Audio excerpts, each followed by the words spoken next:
Right now in eFootball 2026, everyone's struggling with defending. Some people say you need defenders with insane defensive stats, while others believe speed is the only thing that matters. But who's actually right? So today, I'm running a crazy experiment to find out. I'll take the 3 defenders and test them in 3 different builds. One with max defensive stats but low speed, another one with max speed but low defense, and finally, a balanced build with both speed and defense. Then, I'll use all 3 builds in online matches, and by the end, we'll see which defenders actually survive in eFootball 2026. Also, we're so close to hitting 1,000 subscribers, so if you enjoy this kind of content, make sure to subscribe and be part of the first 1K on this channel.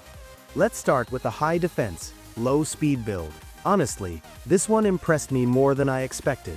The defenders take proper defensive positions, being in the right place at the right time to block opponent moves. Tackles feel solid, and aerial duels? Almost always won thanks to high aerial strength and defensive awareness. Compared to the high-speed, low-defense build, this feels far more reliable. You can really control the backline, but there's a big catch. Lofted pass spammers are an absolute nightmare for this build. With the new Capello link-up manager, this setup basically gets destroyed.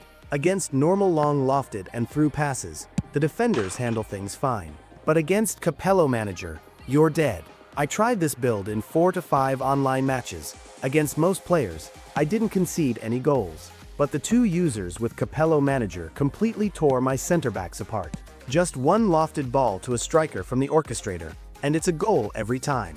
So in short, this build is solid, reliable, and dominant in most situations. But speed weaknesses and Capello-style managers expose it instantly. But here's where things get really interesting. What happens if we flip this completely? Now let's talk about the high-speed, low-defense build. What if we max out speed and acceleration, but leave defensive stats low? On paper, it sounds like the perfect counter to fast strikers. Just max out speed and acceleration, and leave defense low.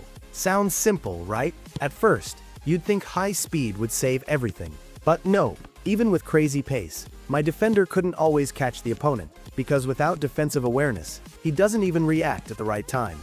Strikers get free space way too easily, and when he did get the ball, it was a struggle. Tackles felt weak, and because all the training points went into speed, the defender was physically too soft.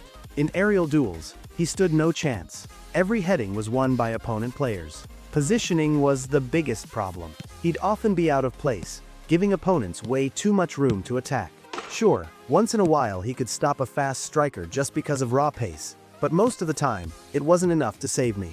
So overall, the high-speed, low-defense build just doesn't work in online matches. You struggle in aerial duels, physical battles, and even against fast strikers. Pure pace without awareness is like a Ferrari with no brakes. Looks fast, but crashes instantly. Okay, so speed alone failed. Defense alone had weaknesses. So what happens if we combine both? Now let's move on to the last one, the balanced build. And honestly, this is where things got really exciting.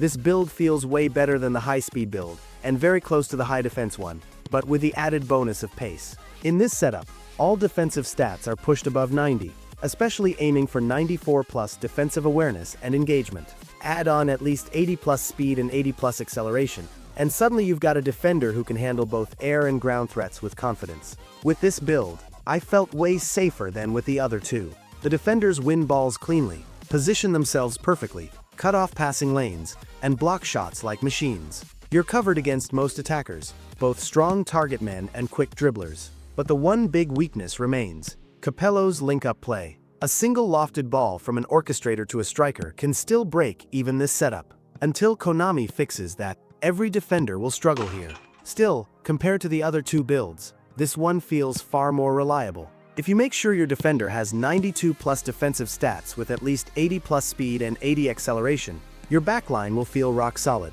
And don't forget to give your defenders the right skills. These are the must-have ones. Without them, even the best build won't reach its full potential. So after testing all 3 builds in online matches, here's the final verdict. The high-speed, low-defense build doesn't work. Weak tackles, poor positioning, and no reliability. Speed alone won't save you. The high defense, low speed build is much stronger, great positioning, powerful tackles, and dominance in the air. But the lack of pace leaves you exposed. especially against lofted pass spammers and Capello users. The balanced build combines the best of both worlds, strong defensive stats and enough pace to recover. It's safe, consistent, and easily the most reliable option in online matches right now. So if you want defenders that actually survive against the chaos of online matches, go for the balanced build with 92 plus defensive stats and at least 80 plus pace and acceleration, plus the essential skills I showed earlier. Of course, even the best defenders can't fully stop Capello's link-up play at the moment. That's just the reality of the current meta. But until Konami fixes it, this is as close to rock solid as your defense will get. Which build are you using right now? High defense, high speed, or balanced? Drop it in the comments. I'll reply to as many as I can. Also, if you want any player progression for any player, then drop it in the comments section. I will provide you with the best possible build that matches your playstyle. And if you enjoyed this breakdown, don't forget to drop a like, subscribe, and hit the bell icon because more crazy eFootball tips and tricks are coming every week. Thanks for watching, and see you in the next one.